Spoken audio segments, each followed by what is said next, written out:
अब हम सुनते हैं 18वां अध्याय बंधन और मोक्ष का विवेचन के भस्म धारण का रहस्य। ऋषि बोले, सर्वज्ञों में श्रेष्ठ सूत जी, बंधन और मोक्ष का क्या है अर्थ? आप कृपया करके हमें बताइए। सूत जी ने कहा, महर्षियों, मैं बंधन और मोक्ष के स्वरूप के उपाय का वर्णन तुम्हारे लिए कर रहा हूँ। पृथ्वी के 8 बंधनों के कारण ही आत्मा की जीव संज्ञा है, अर्थात बंधनों में बंधा हुआ जीव बद्ध कहलाता है, और जो उन बंधनों से छूटा हुआ है उसे मुक्त कहते हैं। प्रकृति, बुद्धि, त्रिगुणात्मक अहंकार और 5 तंत्रात्माएं आदि 8 तत्वों के समूह से देह की उत्पत्ति होती है। देह से कर्म होता है और फिर कर्म से नूतन देह की उत्पत्ति होती है। शरीर को स्थूल, सूक्ष्म और कारण के भेद से जानना चाहिए। स्थूल शरीर व्यापार कराने वाला है, सूक्ष्म शरीर इंद्रियां भोग प्रदान करने वाला तथा शरीर को आनंदात्मक की अनुमति प्रदान करने वाला है। कर्मों के द्वारा ही जीव पाप और पुण्य भोगता है, इन्हीं से सुख दुख की प्राप्ति होती है। अतः कर्म पास में बंद कर जीव शुभाशुभ कर्मों द्वारा चक्र की भांति घुमाया जाता है। इससे छुटकारा पाने के लिए महाचक्र के कर्ता भगवान शिव की स्तुति और आराधना करनी चाहिए। शिव ही सर्वज्ञ, परिपूर्ण और अनंत शक्तियों को धारण किए हैं, जो मन, वचन, शरीर और धन से बैरलिंग या भक्त जनों में शिव भावना करके उनकी पूजा करते हैं, उन पर शिव जी की कृपा अवश्य होती है। शिवलिंग में शिव की प्रतिमा ने शिव भक्त जनों में शिव की भावना करके उनकी प्रसन्नता के लिए पूजा करनी चाहिए। पूजन शरीर, मन, वाणी और धन से कर सकते हैं। भगवान शिव पूजा करने वाले पर विशेष कृपा करते हैं और अपने लोक में निवास का सौभाग्य प्रदान करते हैं। जब तंत्रात्माएं वश में हो जाती हैं, तब जीव जगदम्बा सहित शिव का सामीप्य प्राप्त कर लेता है। भगवान का प्रसाद प्राप्त होने पर बुद्धि वश में हो जाती है। सर्वज्ञता और तत्प्रति शिव के ऐश्वर्य हैं, इन्हें पाकर मनुष्य की मुक्ति हो जाती है। इसलिए शिव का कृपा प्रसाद प्राप्त करने के लिए उन्हीं का पूजन करना चाहिए। शिव क्रिया, शिव तत्व, शिव मंत्र जाप, शिव ज्ञान और शिव ध्यान प्रतिदिन प्रातः से रात को सोते समय तक, जन्म से मृत्यु तक करना चाहिए एवं मंत्रों और विभिन्न पुष्पों से शिव की पूजा करनी चाहिए। ऐसा करने से भगवान शिव का लोक प्राप्त हो जाता है। ऋषि बोले, उत्तम व्रत का पालन करने वाले सूत जी, शिवलिंग की पूजा कैसे करनी चाहिए? कृपया करके आप हमें बताइए। सूत जी ने कहा, ब्राह्मणों, सभी मनोकामनाओं को पूर्ण करने वाले लिंग के स्वरूप का मैं तुमसे वर्णन कर रहा हूँ। सूक्ष्म लिंग निशक्ल होता है और स्थूल लिंग सकल होता है। पंचाक्षर मंत्र को स्थूल लिंग कहते हैं। दोनों ही लिंग साक्षात मोक्ष देने वाले हैं। प्रकृति एवं पौरुष लिंग के रूपों के बारे में एकमात्र भगवान शिव ही जानते हैं और कोई नहीं जानता। पृथ्वी पर 5 लिंग है, जिनका विवरण मैं तुम्हें सुनाता हूँ। पहला स्वयंभू शिवलिंग है, दूसरा बिंदुलिंग, तीसरा प्रतिष्ठित शिवलिंग, चौथा चरलिंग और 5वां गुरुलिंग है। देव ऋषियों की तपस्या से संतुष्ट हो उनके समीप प्रकट होने के लिए पृथ्वी के अंतर्गत बीज रूप में व्याप्त हुए भगवान शिव वृक्षों के अंकुर की भांति भूमि को भेद कर नादलिंग के रूप में व्यक्त हो जाते हैं। स्वतः प्रकट होने के कारण ही इसका नाम स्वयंभूलिंग है। इसका आराधना करने से ज्ञान की वृद्धि होती है। सोने, चांदी, भूमि, वेदी व पर हाथ से प्रणव मंत्र लिखकर भगवान शिव की प्रतिष्ठा और आह्वान करें तथा 16 उपचारों से इनकी पूजा करें। ऐसा करने से साधक को ऐश्वर्य की प्राप्ति होती है। देवताओं और ऋषियों ने आत्म सिद्धि के लिए पौरुष लिंग की स्थापना मंत्रों के उच्चारण द्वारा की है। यही प्रतिष्ठित लिंग कहलाता है। किसी ब्राह्मण अथवा राजा द्वारा मंत्र पूर्वक स्थापित किया गया लिंग भी प्रतिष्ठित लिंग कहलाता है, किंतु वह प्राकृत लिंग है। शक्तिशाली और नित्य होने वाला पौरुष लिंग तथा दुर्बल और अनित्य होने वाला प्राकृतिक लिंग कहलाता है। लिंग नाभि, जीभ, हृदय और मस्तक में विराजमान आध्यात्मिक लिंग को चरलिंग कहते हैं। पर्वत को पौरुष लिंग और भूतल को विद्वान प्राकृतिक लिंग कहते हैं। पौरुष लिंग समस्त ऐश्वर्य को प्रदान करने वाला है। प्राकृतिक लिंग धन प्रदान करने वाला है। चरलिंग में सबसे प्रथम रसलिंग ब्राह्मणों को अभिष्ट वस्तु प्रदान करने वाला है। सुवर्ण लिंग वेश्यों को धन, बाणलिंग क्षत्रियों को राज्य, सुंदर लिंग शूद्रों को महाशुद्धि प्रदान करने वाला है। बचपन, जवानी और बुढ़ापे में स्फटिक सुखमय शिवलिंग का पूजन स्त्रियों को समस्त भोग प्रदान करने वाला है। समस्त पूजा कर्म गुरु के सहयोग से करें। इष्ट देव का अभिषेक करने के पश्चात अगहनी के चावल की बनी खीर तथा नैवेद्य अर्पण करें। निर्वर्त मनुष्य को सूक्ष्म लिंग का पूजन विभूति के द्वारा करना चाहिए। विभूति लोकाग्निजीत, वेदाग्निजीत और शिवाग्निजीत 3 प्रकार के होते हैं। लोकाग्निजीत अर्थात लौकिक भस्म को शुद्ध के लिए रखें। मिट्टी, लकड़ी और लोहे के पात्रों की धान्य, तिल, वस्त्र आदि की भस्म से शुद्धि होती है।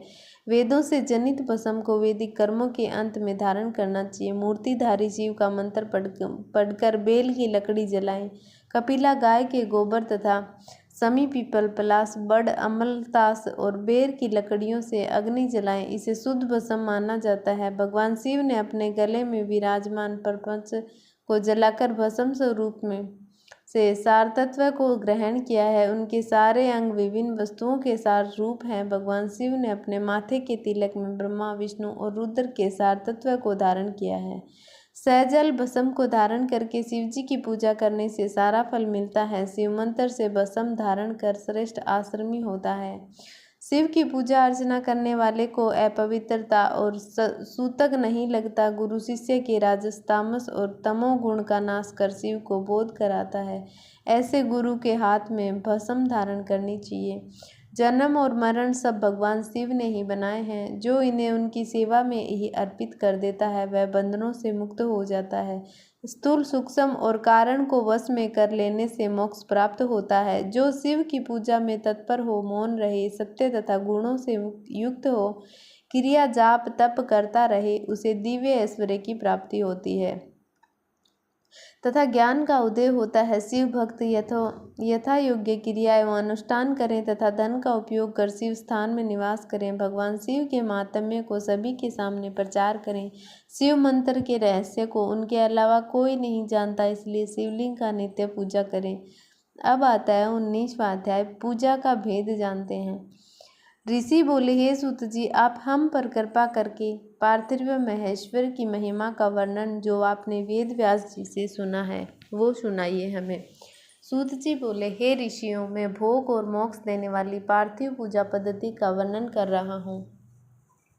पार्थिव लिंग सभी लिंगों में सर्वश्रेष्ठ है। इसके पूजन से मनोवांछित फल की प्राप्ति होती है। अनेक देवता, दैत्य, मनुष्य, गंधर्व, सर्प एवं राक्षस शिवलिंग की उपासना से अनेक सिद्धियां प्राप्त कर चुके हैं। जिस प्रकार सतयुग में रतन का त्रेता में श्रवण का व द्वापर में पारे का महत्व है, उसी प्रकार कलयुग में पार्थिव लिंग का अति महत्वपूर्ण स्थान है। शिव मूर्ति का पूजन तप से भी अधिक फल प्रदान करता है। जिस प्रकार गंगा नदी सभी नदियों में श्रेष्ठ एवं पवित्र मानी जाती है, उसी प्रकार पार्थिव लिंग सभी लिंगों में सर्वश्रेष्ठ है। जैसे सब व्रतों में शिवरात्रि का व्रत श्रेष्ठ है, सब देवीय शक्तियों में देवी शक्ति श्रेष्ठ है, वैसे ही सब लिंगों में पार्थिव लिंग श्रेष्ठ है। पार्थिव लिंग का पूजन धन, वैभव, आयु एवं लक्ष्मी देने वाला है तथा संपूर्ण कार्यों को पूर्ण करने वाला है। जो मनुष्य भगवान शिव का पार्थिव लिंग बनाकर प्रतिदिन पूजा करता है वह शिव पद एवं शिवलोक को प्राप्त करता है। निष्काम भाव से पूजन करने वाले को मुक्ति मिल जाती है। जो ब्राह्मण कुल में जन्म लेकर भी पूजन नहीं करता वह घोर नरक को प्राप्त करता है। अब आता है 20वां अध्याय, पार्थिव लिंग पूजन की विधि। पार्थिव लिंग की श्रेष्ठता एवं महिमा का वर्णन करते हुए सूत जी ने कहा, हे श्रेष्ठ महर्षियों, वैदिक कर्मों के प्रति श्रद्धा भक्ति रखने वाले मनुष्य के लिए पार्थिव लिंग पूजा पद्धति ही परम उपयोगी एवं श्रेष्ठ है तथा भोग एवं मोक्ष प्रदान करने वाली है। सर्वप्रथम सूत्रों की विधि में से स्नान करें, सांध्योपासना के उपरांत ब्रह्म यज्ञ करें, तत्पश्चात देवताओं, ऋषियों, मनुष्यों एवं पितरों का तर्पण करें। सब नित्य कर्मों को करके शिव भगवान का स्मरण करते हुए भस्म तथा रुद्राक्ष को धारण करें। फिर पूर्ण भक्ति भावना से पार्थिव लिंग की पूजा अर्चना करें। ऐसा करने से संपूर्ण मनोवांछित फलों की प्राप्ति होती है। किसी नदी या तालाब के किनारे, पर्वत पर, जल या जंगल में, शिवालय में अथवा अन्य किसी पवित्र स्थान पर पार्थिव पूजन करना चाहिए। पवित्र स्थान की मिट्टी से शिवलिंग का निर्माण करें और उसके बाद ब्राह्मण श्वेत मिट्टी से, क्षत्रिय लाल मिट्टी से, वैश्य पीली मिट्टी से, शूद्र और काली मिट्टी से शिवलिंग का निर्माण करें। शिवलिंग हेतु मिट्टी को एकत्रित कर उसे गंगाजल से शुद्ध करके धीरे धीरे उससे लिंग का निर्माण करें तथा इस संसार के सभी भोगों को तथा संसार से मोक्ष प्राप्त करने हेतु पार्थिव लिंग का पूजन भक्ति भावना से करें। सर्वप्रथम ओम नमः शिवाय मंत्र का उच्चारण करते हुए समस्त पूजन सामग्री को एकत्रित कर उसे जल से शुद्ध करें। बूढ़से मंत्र द्वारा क्षेत्र की सिद्धि करें, फिर जल का संस्कार करें, स्पष्टिक शिला का घेरा बनाएं तथा क्षेत्र शुद्धि करें। तत्पश्चात शिवलिंग की प्रतिष्ठा करें तथा वैदिक रीति से पूजा उपासना करें। भगवान शिव का आह्वान करें तथा आसन पर उन्हें स्थापित करके उनके समक्ष आसन पर समय बैठ जाएं। शिवलिंग को दूध दही और घी से स्नान कराएं। ऋचाओं से मधु शहद और शक्कर से स्नान कराएं। ये पांचों वस्तुएं दूध दही घी शहद और शक्कर पंचामृत कहलाते हैं। इन्हीं वस्तुओं से लिंग का स्नान कराएं। तपोपरांत उत्तरणीय धारण कराएं। चारों ऋचाओं को पढ़कर भगवान शिव को वस्त्र और यज्ञोपवीत समर्पित करें तथा सुगंधित चंदन और रोली चढ़ाएं तथा अक्षत फूल और बेलपत्र अर्पित करें। नैवेद्य और फल अर्पित कर 11 रुद्रों का पूजन करें तथा पूजन कर्म करने वाले पुरोहित को दक्षिणा दें। हर महेश्वर शंभु शूल पाणी पिनाकर धारी शिव पशुपति महादेव गिरिजापति आदि नामों से पार्थिव लिंग का पूजन करें तथा आरती करें। शिवलिंग की परिक्रमा करें तथा भगवान शिव को साष्टांग प्रणाम करें। पंचाक्षर मंत्र तथा 16 उपचारों से विधिवत पूजन करें। इस प्रकार पूजन करते हुए भगवान शिव से इस प्रकार प्रार्थना करें, सबको सुख समृद्धि प्रदान करें करने वाले हैं। कृपा निधान भूतनाथ शिव आप मेरे प्राणों में बसते हैं। आपके गुण ही मेरे प्राण हैं। आप मेरे सब कुछ हैं। मेरा मन सदैव आपका ही चिंतन करता है। हे प्रभु, यदि मैंने कभी भूलवश अथवा जानबूझकर भक्तिपूर्वक आपका पूजन किया हो तो वह सफल हो जाए। मैं महापापी हूँ, पतित हूँ, जबकि आप पतित व पावन हैं। हे महादेव सदाशिव, आप वेदों पुराणों और शास्त्रों के सिद्धांतों के परम ज्ञाता हैं। अब तक कोई भी आपको पूर्ण रूप से नहीं जानता, फिर भला मुझे के जैसा मनुष्य पापी कैसे जान सकता है।